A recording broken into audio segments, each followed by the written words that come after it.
Welcome everyone. So in this video we will see how to determine SwissADME characteristics. So first of all, go to a browser, then search SwissADME. You have to go to this website first.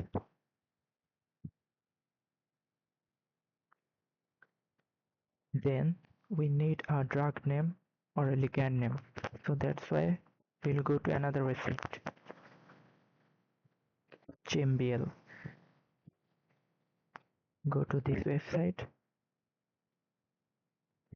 then search for the ligand.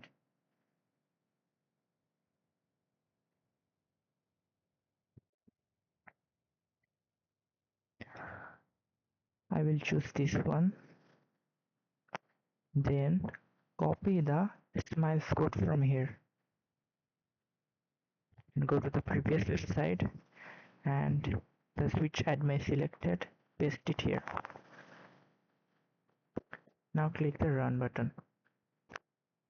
You have to wait a few seconds for the results. Here you can see the results, the solubility, the GI absorption, and the blood-brain barrier permanent or not, and all the important parameters we need to know for molecular docking. And if you want to see the boiled egg model, here is it. So that's all. Thank you.